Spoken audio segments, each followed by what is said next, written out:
In a recent video, we shared some things that RVers can do to help avoid a breakdown. We also shared what to do if you have a breakdown, what happens next. And in that video, I referenced it all starts with planning and making those reservations. And today, that's what we're going to talk about. So whatever your breakdown is, be it a vet emergency, a tooth emergency, a RV emergency, or your tow vehicle or towed vehicle emergency, whatever the case may be, you need to start with your reservations and the planning. That will save you money in the long run. So first, it starts in the planning stage. Before you ever book your trip, make those reservations, before you ever pay with your credit card or your debit card or whatever it is that you pay with, it starts with the planning. And let me explain. If you are planning on driving across the country and stopping one night here and 2 nights there and driving 300 or 400 miles a day or more, and we have met people who do this, if you have a breakdown when you're, let's say in Missouri, halfway across the country, for us, it's from Florida, you are going to be behind the 8 ball. There's no way you can catch yourself up unless you drive 24 hours straight. You don't have any wiggle room built in. Now, we realize that some people are on a limited time frame. We live in our RV full time, so we have the luxury of taking our time, and not everyone does. We acknowledge that and understand that, but take a look at what you can do to build in some wiggle room. And I'll explain. Here's what we do. When we are traveling, we plan on traveling 200 miles or less. So it usually averages out to about 100 miles, 120, 100, 125. It may be 50 miles or 30 miles. Maybe we're in an area and we want to check out the campground, the state park that's right up the road. So we only travel a little bit. But then another time we might travel 150 miles. And we always stay more than 1 day, typically. Every now and then we'll only stay 1 day. But if it's a private park and we're just passing through, it's 2 or 3 days. If it is a state park, an Army Corps park, or someplace that we want to explore a little bit, we'll stay for 7, 5, 6, 7. So let's just say an average of 5 days. So when we're traveling 1,000 miles, which from Florida to going across country won't get you all the way across the country. However, let's just say for the sake of this example, 1,000 miles. So if you're traveling 1,000 miles and you are planning on an average of 100 miles a trip, that's going to get you 10 stops. So 10 stops along the way. Now, if you say an average of 5 nights, let's say at each stop, sometimes it may be more, sometimes less, but we're just doing averages here. That's going to give you 50 days. So I know it's going to take me almost 2 months to cover that 1,000 miles. Now let's say that at 500 miles I have a breakdown, whatever, a medical emergency, whatever the case may be, a vet emergency. So then we're going to take a look at the upcoming reservations and see what we can tweak, because remember, we have built-in days. So if I need to back it all the way down, I still have 500 miles to go, I could get there in 5 days. If, say, my destination is to visit a family member at that 1,000-mile point. We had that happen once, and I tweaked the reservations leading up to that because my main goal was to be there at my nephew's house. So I modified the reservations to 1 day here, 2 days there. Really wanted to stay at this one, so we'll stay 4 days, whatever I could do, because I had that wiggle room. Because we travel less miles per trip, and we always stay more than 1 day, typically speaking. So take your time. Plan out those travel days so you have a buffer in between, and slow down and enjoy the ride. Then if you do have any kind of mishap, you have some days built in, you have some time built in to take care of it. Now, what happens if you have a breakdown and you need to start adjusting those reservations? When it starts with the reservation process, that means taking a look at those reservation policies. When you are booking your campgrounds, check out, can you get a refund if you have to cancel or modify? What are the fees that are involved? Sometimes the fees can be quite steep, sometimes they're very moderate. Private parks sometimes, for good reason, will say, no, after this much time, you cannot get a refund. So you just kiss that money goodbye, and especially in a private park, that can be a few $100s. So here's a way to save money. So you'll find these rules and policies. Sometimes it's under campground regulations, sometimes it's under campground policies and rules. You just have to, sometimes you have to look for it. If you can't find it, pick up the phone and call. But read those first. I especially do that at private parks because, like I said, they will often, not always, but sometimes there are no cancellations, or there is a cancellation window. So you need to be aware of those windows. So let me just give you some examples of things to look for. And I'll start with West Virginia, because when we had to do some rearranging with West Virginia, I did not realize that you cannot get a refund after a certain period of time.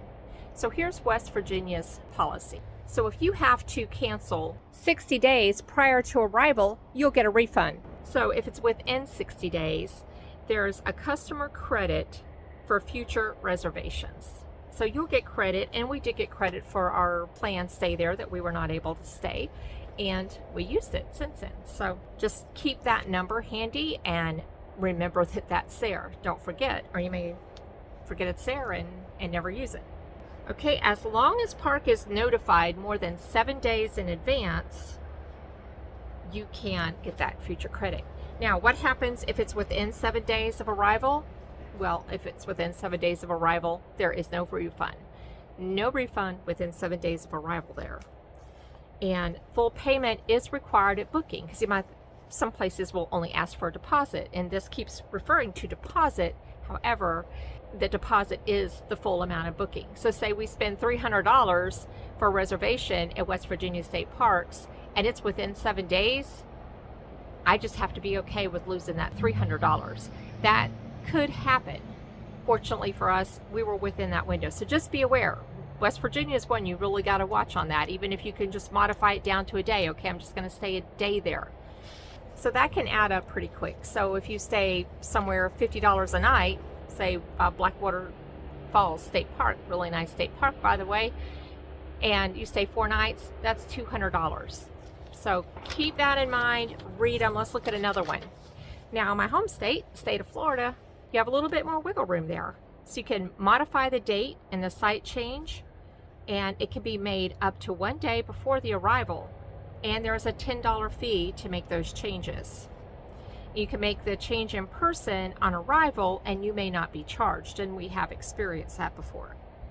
Now, if you cancel in a Florida state park, it's $17.75, and that's applied to each reservation number. So if you go in and make a reservation at a state park, let's say Silver Spring State Park, and you decide that you want to stay a little bit longer, but you need to make a reservation at a different site, that's going to be a different reservation number. So then if you need to cancel that, you're going to be charged $17.75 for each reservation, plus you do not get refunded your reservation fee, which that's pretty standard across the board. Now, if you wait and cancel on the day of arrival, you will lose the $17.75 and the first night's fee. So that can be anywhere from $16 to $42, and I'm pretty sure there's higher amounts now, but I'm just trying to give you a general idea of what happens if you cancel in these different states and what the policies may read. So bottom line there, read the policies. Trailer Village in the Grand Canyon, even though it is in a national park, it is run by a concessionaire, and theirs was not clear. So if this is a case, I would make a phone call. The modifications can be made 48 hours prior to arrival, and you can cancel for free up to 48 hours prior to arrival, which is good because it's $85 a night. But it doesn't say what happens if it's within that 48 hours. So that would be a call and see. I could not find it on the website. Here's just an example of Monument Valley. We went there in Utah, $104 a night now, $94 to $104 a night. They do require 1 night deposit and follow the deadlines of canceling. There is a $10 fee. And for RV and tents, that's up to 48 hours. Sandy Run, Spacious Skies, cancellations more than 3 days prior to the original arrival date, you forfeit the 10% of the entire reservation total. So if it's within 3 days of the original arrival, you forfeit the reservation total, no refund. Now, this has stopped me from making reservations. If I come across a private park like that has a very stiff penalty for not being able to make it, for canceling within a certain window, I just won't book there. I will try to find somewhere else, or I'll wait. I'll check as long as there's availability. And usually in private parks, if you're just passing through, you're going to be able to get a night or 2 or 3 there. So in this case, I was able to wait. I did not book it ahead of time because when we were going there, I wasn't even sure we were going to make it. We had a lot of things up in the air. And so I just laid low. And the day before, I called and booked our site. And they were very nice. And you know, I'm thinking that some of these places will work with you, like especially private parks. I know state parks, they might have their rules, or they may be able to work with you, but I wouldn't count on it if a lot of money is involved. Know those policies and understand them, and then plan accordingly. And like I said, West Virginia, we didn't even know. Now we know. I'm a little bit more cautious when I book in West Virginia. Booking ahead is almost a thing you have to do nowadays if you want to get a site, especially a site for any length of time. So sometimes you just might have to suck it up and do the thing and hope for the best. You can also be penalized for early departure just because you have to leave early. We had that happen. We got there, we arrived. The host said they were going to try to do something to help us, but we had a death in the family and we had to leave like that next morning. And so we forfeited our amount. I never heard back. I never followed up because, quite frankly, in a case like that, it really wasn't that important. It was more important that we get home to family. So that's what we did. And if you're no-show, and this is still, I'm kind of reading under Spacious Skies, but I've seen this in other places, so just know that this is kind of typical. No-shows could be responsible for the entire balance, and on holidays, it is non-refundable. You can also expect to pay more for holidays, which going to a little out-of-the-way places sometimes is a benefit there. Stay out of the touristy places on holidays. It's a little tip. So you get the general idea. Private parks, Fayetteville, here's just a typical cancellations within 7 days. If there's a refund, there's a $25 fee. This is Fayetteville RV Resort. You can change up to 24 hours prior to arrival, but once you are charged, there are no refunds. So once you pay, you're done. Georgia State Parks, they just recently changed some of their policies, but you can change one time and there's no penalty. You can make an additional change for $10. And cancellations made 8 days before, there's $10. 7 or fewer days, you have a loss of 50% of use fees. So bottom line here, take your time when traveling. Saving money on campground fees starts with planning ahead. I also mentioned take a look at those discounts. A lot of times you can get discounts and that will help save money. But if we have had a tooth emergency, we have had a vet emergency, we have had an RV emergency, we have had a family emergency. You are going to have these things. You had them when you lived in your sticks and bricks. It is just life. So have your plans with some built-in wiggle room, I like to call it. We have some built-in wiggle room so that you can adjust and then modify or cancel, or modify and cancel so that you can get back on track and get to that ultimate point that you're heading to. And you know what?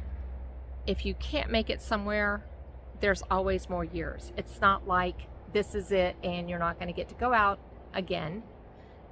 Maybe not, but don't look at it as like I have to do it all in 1 year. So if you're planning on the RV lifestyle and traveling, you have plenty of time to see all that you want to see. So don't stress, take a breath, have those confirmation numbers down.